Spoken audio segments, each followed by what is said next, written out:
where we all really want to get, but for some reason we just can't seem to really get there. You know, we always kind of, you know, we want to start tomorrow, diet starts tomorrow, fitness starts tomorrow, all that sort of stuff, but it just never happens.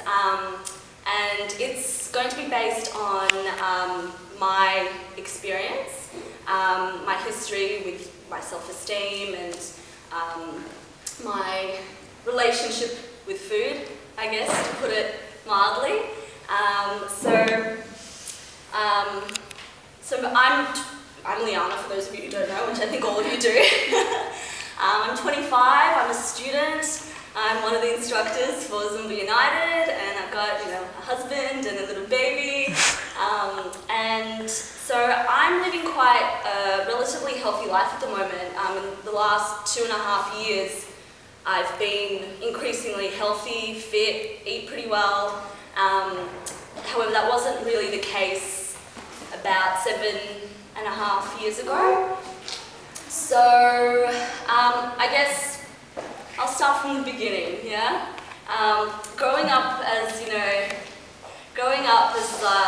a kid in high school, I was always really bubbly, really, you know, hyperactive, you know, loved going out, you know, underage clubbing and all that. And yeah, there wasn't, I was always slim growing up. I was, you know, by the time high school finished, I was about a size 8. I never thought about food. I never thought about losing weight. I never thought about watching what I eat. You know, I just didn't really have to, didn't think I had to. And, you know, and I was also dancing as well. You know, I grew up dancing and, you know, did things like hip hop and ballet and all that kind of stuff. So nothing in my life told me that I, you know, didn't look right or wasn't the right size or anything like that. So it didn't seem to bother me. By the time high school finished, you know, I turned 18, I went to uni, got a car, started driving everywhere. I stopped dancing, and yeah, like after a little while, I put on a little bit of weight, pretty normal, I guess, like many people. And I guess I went anywhere from size, so I was always a size 8 and I went to a size 10. So, as you all know, that's still pretty very normal. Very normal, yeah. And the truth was, I actually didn't even notice that I put on weight. I always thought, I didn't even realize I kind of still wore the same clothes and didn't really notice anything different about me. I took some time off uni and I got a full-time job at a retail store. Now working there was quite an experience because my boss was a very interesting woman. She basically made me feel like I was the bigger girl. So she would always make comments to me about, you know, oh, you're the bigger girl, or she would, you know, refer to the customers, oh, you know, our bigger girl. And even to the point where, you know, there was this one time where I remember she was, you know, complaining to me about the fact I wasn't making enough sales. And so I tried harder and I always tried to, you know, approach customers and be friendly and show them all the clothes and everything. But she would come up and she would kind of interrupt and she would take over my sale. And so I confronted her about it and I, you know, said to her, you know, you're complaining about the fact that I'm not making enough sales, but then you're taking the customers away. And she basically insinuated in a polite way that slimmer customers would probably buy from her as she's closer to their size than I am. And, you know, I mean, that was just only one of the incidents. I was hearing this every single day. I was working there about 5 days a week. And it was really shocking for me. I was really just shocked because I was always a slim one. What do you mean I'm the bigger girl? Like, yeah, so I guess eventually my self-esteem started to deteriorate. I started becoming really insecure. Walking past the change rooms and all the mirrors, I would just like look at myself and I'd just like suck in my stomach and, you know, just try to I just became conscious of everything, of every little detail about me. And that was never the case before. So moving on, so for those of you who don't know, my family immigrated here when I wasn't even 2 years old yet. My dad couldn't really find a steady job here. It was a little bit difficult, but he had a lot of success overseas. So he's, ever since before I can remember, he's been working overseas, and comes and visits it twice a year or so. And it was always really nice when he would come over, because it was like really exciting as a kid, oh, Daddy, and he was always lots of fun and really affectionate. My mum was the strict one, and Dad was the fun one. So him coming was always like a really exciting thing. So that year I was working at the retail store, and all that was going on, what I was just telling you. And my dad came, and I was really excited. Now, God bless my dad. He's he's a great man. He's definitely says things the way they are. But he, as soon as he saw me, the first thing that he said to me was about my weight, that I put on weight. And keeping in mind, he actually hadn't seen me in about a year that time, so I kind of went from a 17 to 18-year-old, and as many of you girls would know, that in that year, a lot happens, a lot changes, and that's also very normal. I guess it was very shocking for my dad to see, from a little girl to suddenly, I gained weight and more womanly, I guess. And so that was a bit confronting. And I know now he wasn't really having an easy time with work and everything, but he was only here for a week at that time, and he was very not as affectionate as he used to be, a little bit cold, a little bit distant. And in my head I thought, oh shit, like I better go on a diet. So that's kind of where it all started. So I decided to go, start dieting. It was all very innocent, I just want to lose about 4 kilos or so.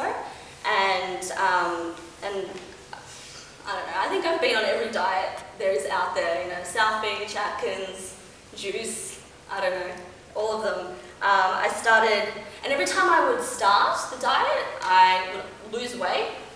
So, they worked while I was on them. And as soon as I would, I lost enough weight, I'd stop the diet, and then I'd kind of start eating the same way that I did before, so, not really eating healthy things. I mean, can't say that I was only eating junk food, but, I wasn't really watching my portions. I was eating whatever the hell I wanted, and I would just gain the weight back on as quick as I'd lost it. So it was, every single time I went through that motion, it was just really frustrating. So I would lose the weight, and then I'd put it back on. All right, next diet. Maybe the next diet will be successful. So I'd go on a different diet, and I'd lose the weight all over again. And the more diets I did, the more weight I lost, the more weight I put on, the more frustrated I was, the more, the more, it wasn't a good feeling, really, to put it simply. So about half a year later, I was in the middle of some other diet. I think it was, I don't know, maybe a juice thing that I was on. And my dad had returned, and he was in a really good mood that visit. Everything was going well at work, everything had fixed itself up, and he greeted me with a big smile and a big hug that I always remembered, and he commented that, oh, I see that you've lost some weight, and he gave me he said that it was, really, he was proud of me, like, well done, you've got, what's the word? Motivation to do it. Motivation, yeah, the motivation and perseverance, and well done, like, it's not easy. And in my mind, my 18-year-old, mind, which was obviously really, had suffered from working in that store on Chapel Street. Maybe I shouldn't say that, I don't want you guys to... She might watch this. Yeah, she might watch it, and oh god. In my mind I realised, not that it's true, but in my mind I just decided that in order for me to be loved, in order for me to, for anyone to like me and appreciate me, I had to be a certain weight. So from that point on, I just decided, oh, I have to stay skinny at all costs. Like, there's just no matter, I had to, right? No matter what. So that's kind of when going through all those diets and nothing really working, I kind of decided, well, maybe I should kind of just not eat. And yeah, that's basically what I started doing. I started not eating, and I would, the first time that I did not eat for 24 hours, I woke up the next morning and I weighed myself and I'd lost almost 1 kilo. And I was like, oh wow, this is great. You can lose weight so quickly, and you can, and it was relatively easy. Not really, but in my mind I was just, that was a win. That was such a euphoric feeling, to be honest. And the problem with that was that, I would think, okay, well, I've lost the few kilos that I wanted to lose, and I think, okay, maybe I'll just start eating normally again. So I ate a normal lunch. I don't know, maybe it was a sandwich or something. And then the first time I did that, I just felt this sudden guilt, like I just felt guilty for it. I felt like, oh my God, tomorrow I'm not going to wake up a kilo lighter. Tomorrow is not going to be the same as it was before. And I just felt really, really guilty. And I decided that, screw it. I stuffed up, I'm bad, I'm this, I'm that. And, I decided that, I'll just eat whatever the hell I want. It's not, a lot of us say, oh yeah, I binged on a whole block of chocolate. It wasn't really like that. It was a lot more than just a block of chocolate. It was, I don't know, enough to feed me for a few days, really. And then, I would binge, and then I would feel this deep regret, thinking, why did I do that? And I would start compensating for it. So I would, do everything I could to stop eating again, and I would, take whatever I felt I needed to take in order to get rid of the food that, I just consumed. And it just, from that point on, it just went in an absolutely vicious cycle.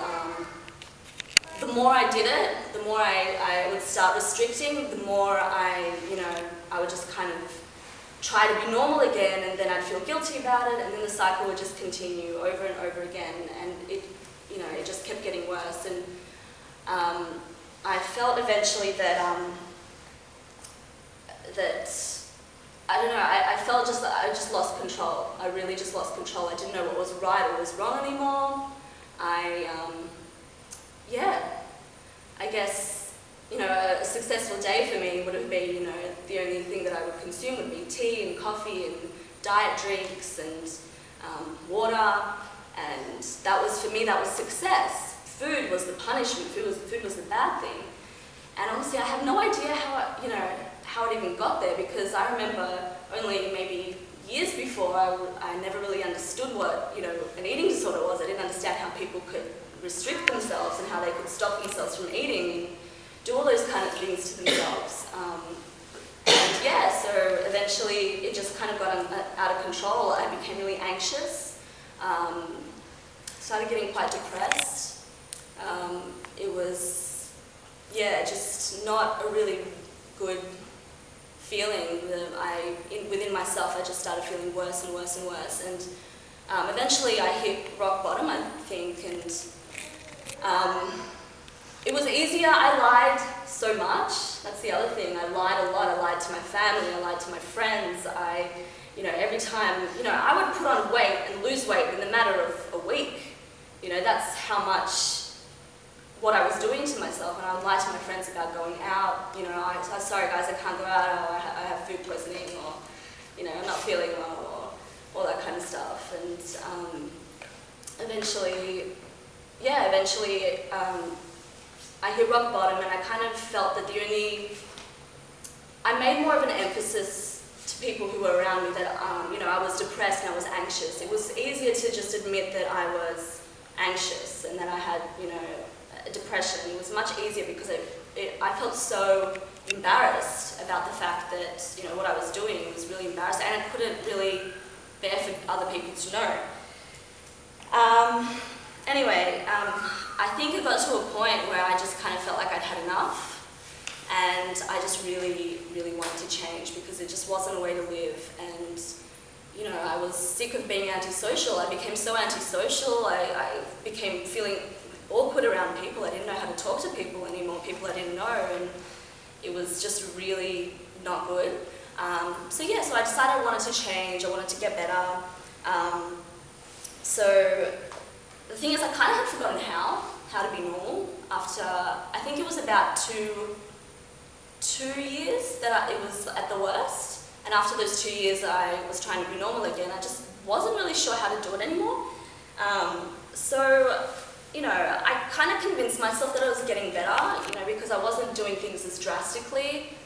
I was, however, in my mind, if I had had a big lunch, let's say, well then, I'd skip dinner and I'd skip breakfast and have lunch the next day, or I didn't, have breakfast, so I can have lunch. Oh, damn it, I ate too much of a big lunch. Maybe I'll have like a cucumber for dinner or something like that. So in my mind, like it wasn't as drastic as what it was before, but it was just, I just lied to myself a lot. I actually believed it. I really believed that I was better. I really believed that there was nothing wrong with me. Weight still kept going up and down and everything, and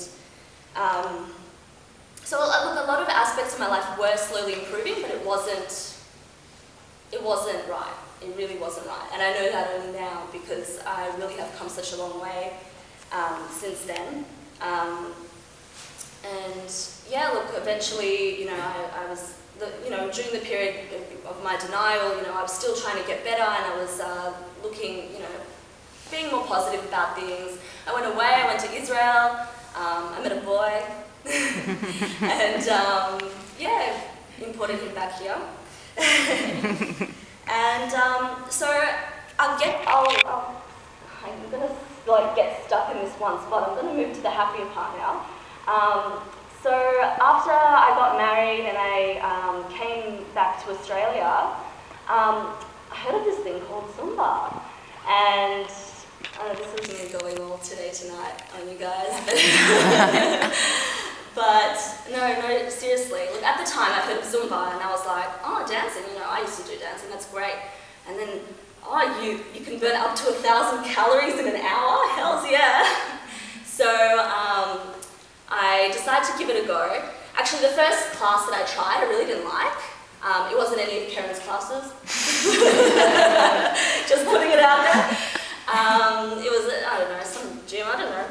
But eventually I got to the classes here with Keren, and I just had so much fun. Like, it was dancing, I had missed dancing, but it was the dancing without the strictness of dancing, without the strict technique of dancing. It was, it was fun. You could just let go. And I found that during that time I was so, first of all, I didn't even realize I was exercising. I was just having fun. And I remember I was so unfit. I remember by the second track, I was like, oh my God, I have another 40 minutes to go. But yeah, the thing is, Sorry, is that when you were still not eating right? Like, did you not have energy? In my mind, I thought I was, but when I had started Zumba, I wasn't really eating right. But the thing that happened was when I had started Zumba, and, I really don't mean to sound tacky, but the fact is it's true. I just felt so good doing it, and I would forget about everything, because the truth is I was thinking about food and about my weight 24 hours a day. And that was the one time of the day that I wasn't really thinking about it, and I was just having fun and letting go. And I couldn't believe I was seeing results in my body as well. Like, about a week of doing Zumba, and I'm like, hey, I'm tightening up a little bit. Like, this is all right. Like, it was really good to see the results in that sense. And the funny thing was that I couldn't even, because I was doing so much of it, I couldn't even restrict anymore. Like, I couldn't do a whole hour of Zumba and then, come home and not eat anything. I would just completely, it wasn't going to work. So slowly, I allowed myself to eat a little bit more. And so I was telling myself, well, it's okay, you know, I can eat this because I'm going to do Zumba, and it's going to be okay, and, you know, don't worry about it.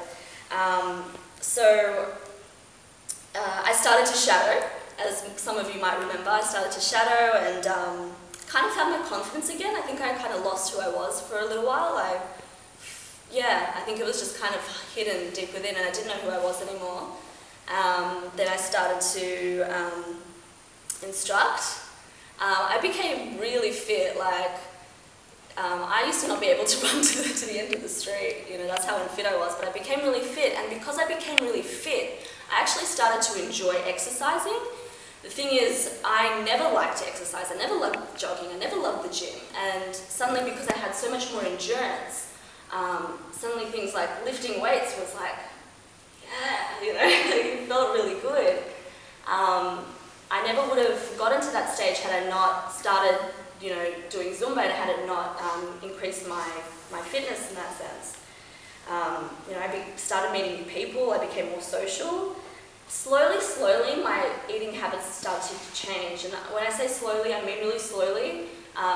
You know, without me even realizing that's how slowly. Like, I didn't really realize that I was doing anything that much different. You know, I kind of restricted less.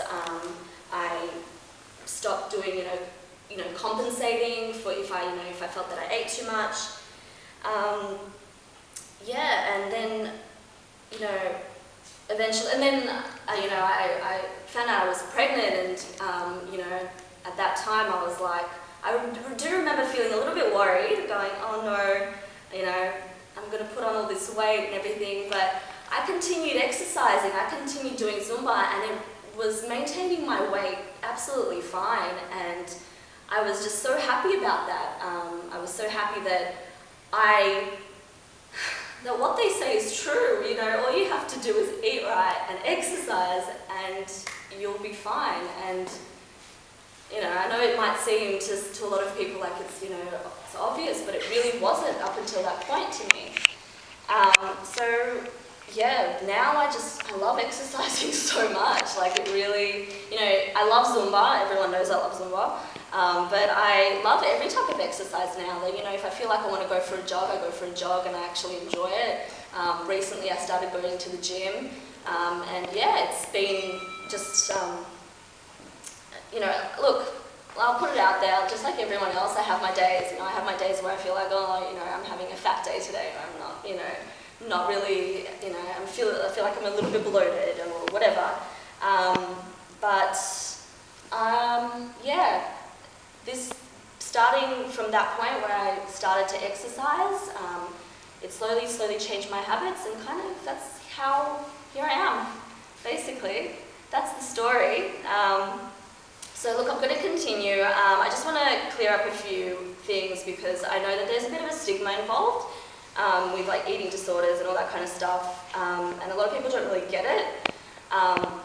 So the thing is, with an eating disorder, it's never about the food. Like, I know a lot of people think that, you know, how can you not eat, you know, or all you have to do is eat something, that's it. But it's never about the food, it's never about looking thin. It's an underlying cause, completely underlying issue. Look, I was doing a little bit of research about it, and it's actually has the highest mortality rating in all mental diseases and stuff like that. So no one chooses to do it willingly. It's really not something that you know, someone who has this issue enjoys at all. It's just a point where, you know, it starts and it keeps going, and you just feel like you can't stop. You just feel like you have no choice, basically. So what I just wanted to say is that, you know, obviously everyone has self-esteem issues. You know, you don't have to have an issue, like a really, really bad clinical issue. Everyone has issues with their self-esteem. I personally think that it's kind of a bit of an epidemic, because, you know, the more I hear about it, the more I hear people say certain things, the more I'm like, oh my God, this is really just, it's terrible. the thing is, like, in relation to health and fitness, like, if we already know that, you know, eating X, Y, and Z is bad for us, you know, if we already know that it's bad, like, why do we still eat it? Or if we know that, you know, exercising 30 minutes a day, you know, every day, if we know that that's the right thing to do, why don't we do it? I guess the thing that's missing in society, we're all told, you know, eat healthy and exercise.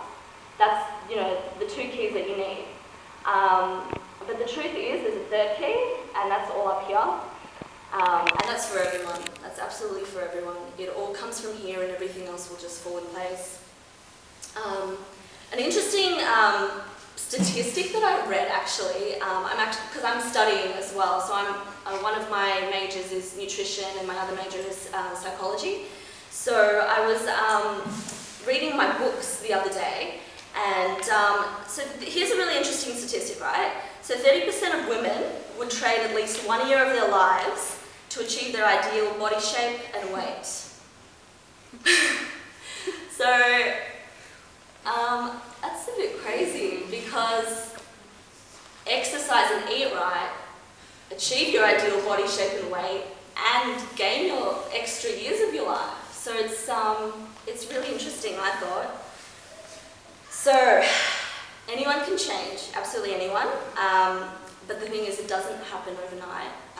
And that's one thing that I learned. If you guys could walk away with one thing, it's that change doesn't happen overnight, and you can't expect it to, and you can't want it to, because, you know, you're not going to wake up tomorrow morning being who you want to be just like that if you weren't doing that up until then.